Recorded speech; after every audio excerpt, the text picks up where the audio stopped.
Physics with Pradeep Kumar स्वामी में सभी का सादर अभिनंदन है, स्वागत है। पिछली क्लास में, पिछले वीडियो में हमने भौतिक राशियों का अध्ययन किया कि भौतिक राशियां दो प्रकार की होती है, मूल भौतिक राशियां और व्युत्पन्न भौतिक राशियां। भौतिक राशियों को आपने समझ लिया ना कि साइंटिस्ट, वैज्ञानिक प्रकृति में जितने भी परिवर्तन होते हैं, जितने भी रहस्य होते हैं, उन नियमों को, सूत्रों को, या फिर हम बोल सकते हैं रहस्यों को, जिन राशियों के द्वारा व्यक्त किया जाता है उनको हम भौतिक राशियां कहते हैं। दो प्रकार की होती है, मूल भौतिक राशियां और व्युत्पन्न भौतिक राशियां। अब हम बात करते हैं आगे मात्रक की, कि मात्रक क्या होते हैं। मात्रक यानी यूनिट्स, इसकी हम चर्चा करेंगे कि मात्रक क्या होते हैं। देखिए, मात्रक का अपने जीवन में बहुत बड़ा रोल होता है, एक अहम भूमिका ये निभाते हैं। जैसे हम एक एग्जाम्पल की बात करते हैं, आप मार्केट में गए और शॉपकीपर से आप आटा खरीदना चाहते हैं, तो आप शॉपकीपर से क्या कहेंगे कि 10 आटा दे दीजिए। 10 आटा दे दीजिए का कोई भी जो शाब्दिक अर्थ है वो कंप्लीट नहीं होता है, क्योंकि जब तक 10 के साथ हम यहां पर एक अन्य राशि नहीं लगाते हैं, तब तक इसका जो अर्थ है वो कंप्लीट नहीं होता है। अब अगर मैं ये कहूं 10 केजी आटा या 2 केजी चीनी या 5 लीटर दूध, अगर मैं इस तरीके से बोलता हूं तो वो भौतिक राशि या वो जो अपनी वस्तु है उसका अर्थ पूर्ण हो जाता है। तो कोई भी भौतिक राशि हो, उसके लिए हमें मात्रक की आवश्यकता होती है। जैसे हम किसी वाहन की स्पीड की अगर बात करते हैं तो जैसे बोलते हैं 10 मीटर प्रति सेकंड, तो यहां पर मीटर प्रति सेकंड क्या है? उस वाहन का वेग है, वेग का मात्रक है। जैसे हम बात करते हैं 5 मीटर प्रति सेकंड स्क्वायर, तो ये क्या है? ये त्वरण है।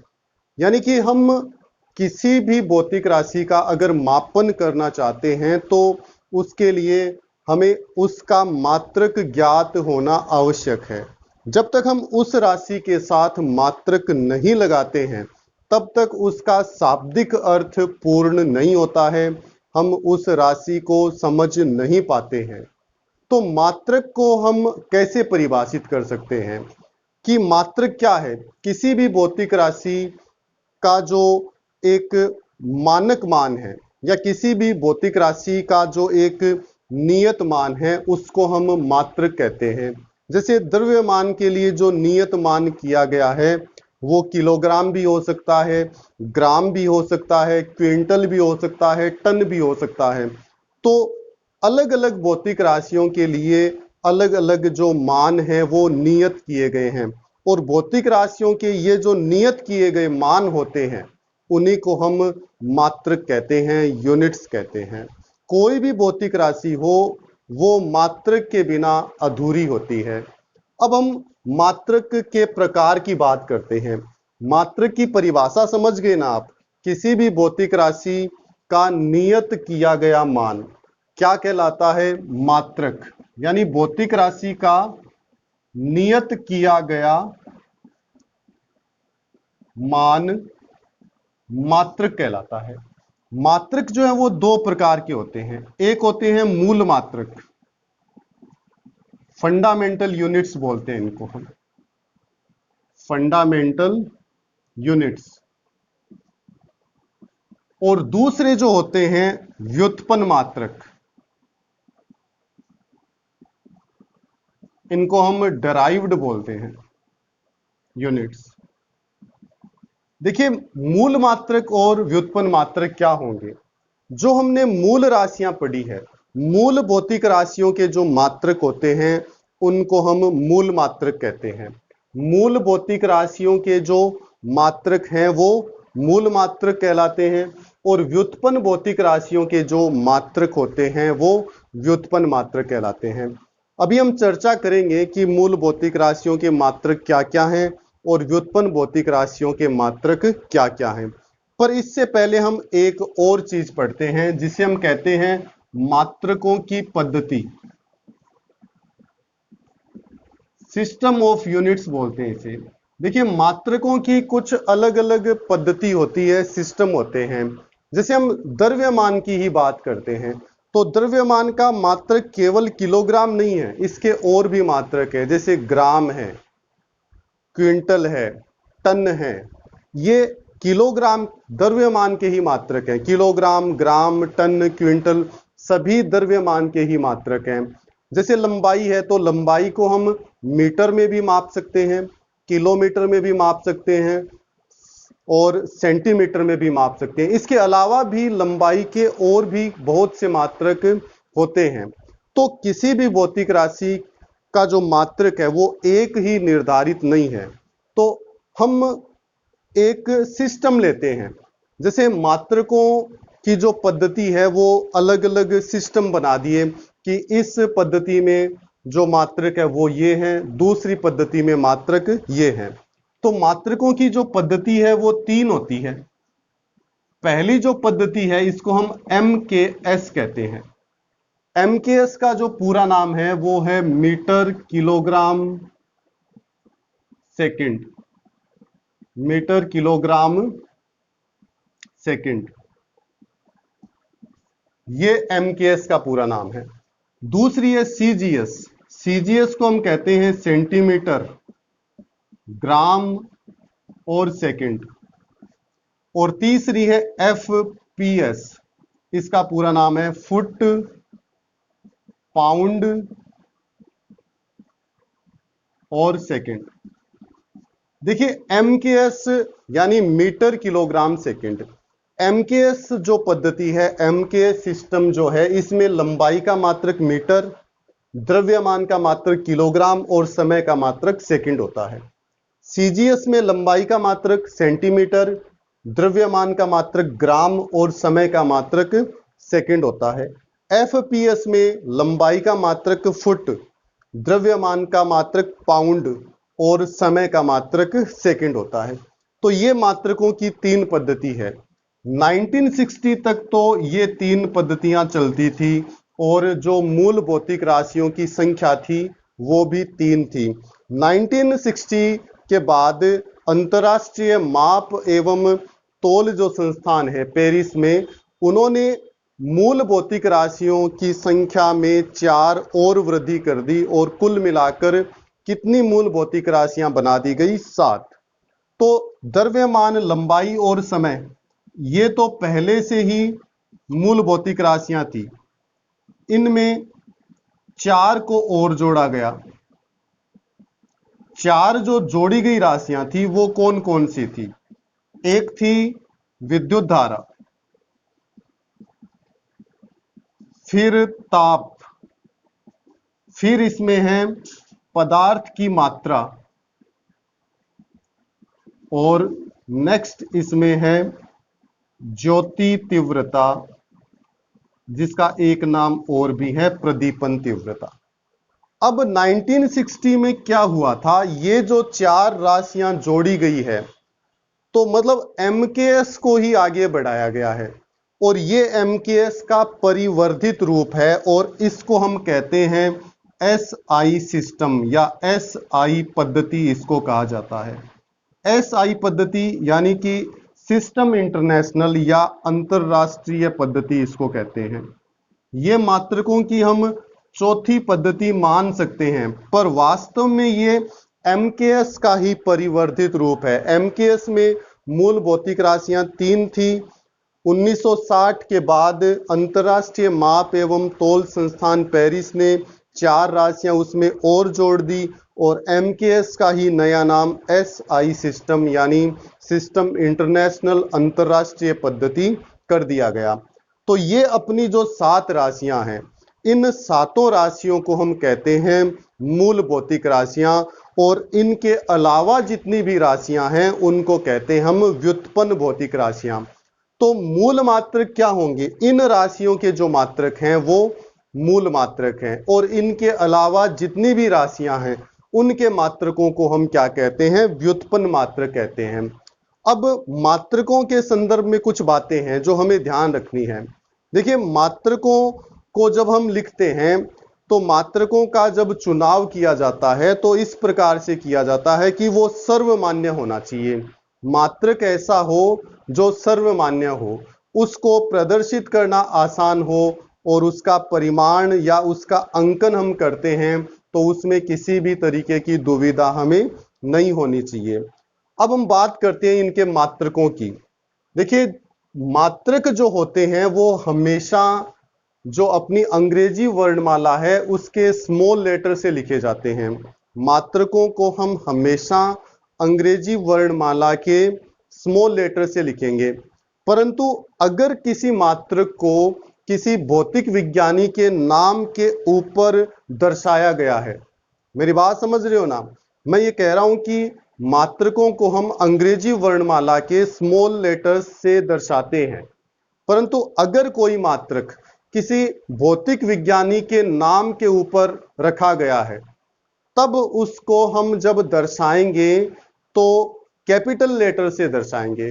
फॉर एग्जाम्पल, जैसे हम विद्युत धारा की बात करते हैं, विद्युत धारा का जो मात्रक है वो एम्पियर होता है और इसको हम कैपिटल ए से दर्शाते हैं क्योंकि ये वैज्ञानिक एम्पियर के नाम के ऊपर विद्युत धारा का मात्रक रखा गया है।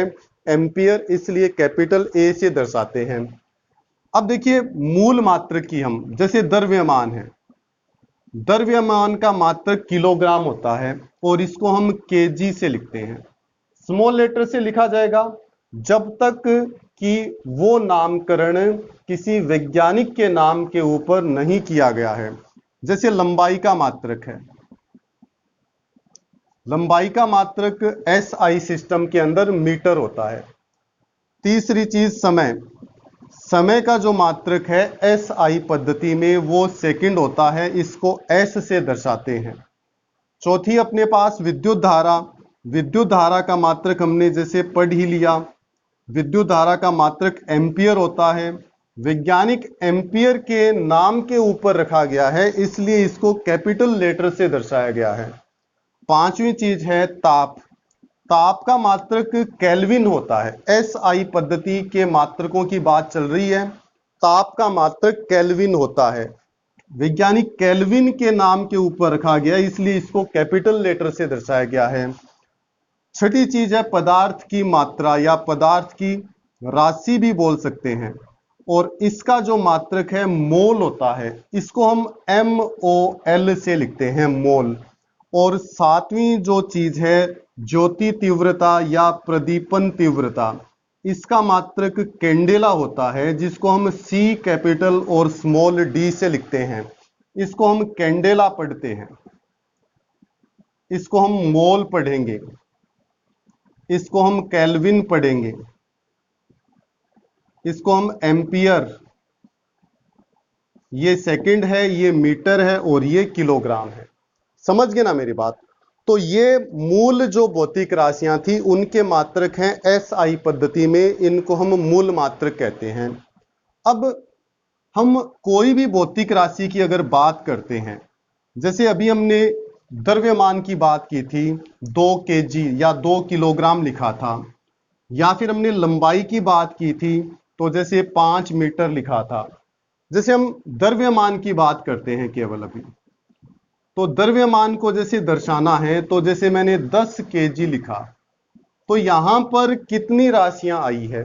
यहां पर 2 वैल्यूज आई है, एक तो ये आया है 10 और एक आया है kg। ये इसको हम कहते हैं आंकिक मान, ये होता है आंकिक मान और इसको हम कहते हैं मात्रक। हम कोई भी भौतिक राशि को अगर दर्शाते हैं तो हमें 2 राशियों की आवश्यकता होती है, एक तो आंकिक मान और दूसरा होता है उसका मात्रक। और किसी भी भौतिक राशि के आंकिक मान और मात्रक का जो गुणनफल है वो एक कांस्टेंट होता है। किसी भी भौतिक राशि के आंकिक मान और मात्रक का गुणनफल एक कांस्टेंट होता है। जैसे आंकिक मान को मैं स्मॉल n से लिखूं, आंकिक मान को मैंने स्मॉल n से लिखा और मात्रक को हमने u से लिखा, तो n इंटू यू का जो मान होगा वो एक नियतांक होगा, कांस्टेंट होगा। ये ध्यान रखेंगे, किसी भी भौतिक राशि का आंकिक मान और उसके मात्रक का गुणनफल सदैव एक कांस्टेंट होता है। हम ऐसा भी लिख सकते हैं कि आंकिक मान जो है वो कांस्टेंट के व्युत्क्रमानुपाती होता है। समझ गए ना? क्योंकि अगर मैं u को इधर ले जाऊंगा तो नियतांक के बटा में u आएगा। इस बराबर को मैंने हटा दिया तो समानुपात का चिन्ह लगा दिया। अगर मैं समानुपात को हटाऊंगा, फिर से अगर समानुपात को हटाया जाएगा तो फिर से बराबर का चिन्ह आ जाएगा। कहने का मतलब भौतिक राशि का आंकिक मान और उसका मात्रक एक दूसरे के इनवर्सली प्रोपोर्शनल होते हैं। यानी कि अगर हम u को मात्रक बड़ा करते हैं तो आंकिक मान छोटा होगा, और मात्रक को बड़ा करने पर आंकिक मान छोटा और छोटा करने पर आंकिक मान बड़ा होगा। जैसे हम एक उदाहरण लेते हैं इसका भी। जैसे हमने द्रव्यमान को दर्शाया, भौतिक राशि द्रव्यमान को हम दर्शाते हैं, तो द्रव्यमान को मैंने जैसे लिखा 2 kg या 2 किलोग्राम। ये लीजिए, अभी इसका जो आंकिक मान है वो 2 है और मात्रक जो है वो इसका किलोग्राम है। अब देखिए, मैं इसको बदलता हूं। जैसे मैंने इसको 2 किलोग्राम को 2000 ग्राम लिख दिया। समझ गए ना? तो अंक तो 2 से 2000 हुआ, यानी कि अंक तो बड़ा हुआ, और किलोग्राम से ग्राम बना, यानी कि ये छोटा हुआ। समझ गए ना मेरी बात? अंक बढ़ा, आंकिक मान अगर बढ़ेगा तो मात्रक छोटा हो जाएगा, क्योंकि आंकिक मान और मात्रक एक दूसरे के कैसे होते हैं? व्युत्क्रमानुपाती होते हैं। और एग्जाम्पल लेते हैं, जैसे मैंने लिखा 5 किलोमीटर लंबाई को दर्शाया है, तो 5 किलोमीटर को हम क्या लिख सकते हैं? इसको हम लिख सकते हैं 5000 मीटर, लिख सकते हैं ना? क्योंकि 5 किलोमीटर बराबर होता है 5000 मीटर। तो आंकिक मान तो क्या हो गया? देखिए, बढ़ गया, ये तो बड़ा हो गया, और मात्रक इसका क्या हो गया? देखिए, छोटा हो गया। समझ गए ना मेरी बात? यानी आंकिक मान और मात्रक क्या होते हैं? एक दूसरे के व्युत्क्रमानुपाती होते हैं। हम ये भी लिख सकते हैं, देखिए 5 किलोमीटर बराबर 5000 मीटर, यानी कि ये एक सिस्टम चल रहा है, ये दूसरा सिस्टम आ गया। यानी कि एक पद्धति में अगर n1 u1 है, आंकिक मान n1 और मात्रक u1 है, और दूसरी पद्धति में n2 u2, ये कैसे होंगे? बराबर होंगे। समझ गए ना? कि जैसे यहां पर 5 किलोमीटर है तो n1 u1, यहां पर मैंने इसको बना दिया 5000 मीटर, तो n2 u2। इसको हम सेंटीमीटर में भी बदल सकते हैं, तो यहां पर क्या आ जाएगा? 5000 तो है ही पहले से, 2 जीरो और आ गए, तो ये सेंटीमीटर, यानी कि n3u3। तो किसी भी भौतिक राशि के आंकिक मान और उसके मात्रक का जो गुणनफल है वो नियतांक होता है। इसको हम ऐसे भी दर्शा सकते हैं, n1 u1 बराबर n2 u2 बराबर n3 u3। ये एग्जाम्पल देखिए, 5 किलोमीटर बराबर 5000 मीटर बराबर 5 लाख सेंटीमीटर, ऐसा लिखा जा सकता है। समझ गए ना इसको, मेरी बात को? तो आज के लिए हम इतना ही पढ़ते हैं स्टूडेंट्स, कल हम फिर मिलेंगे। धन्यवाद।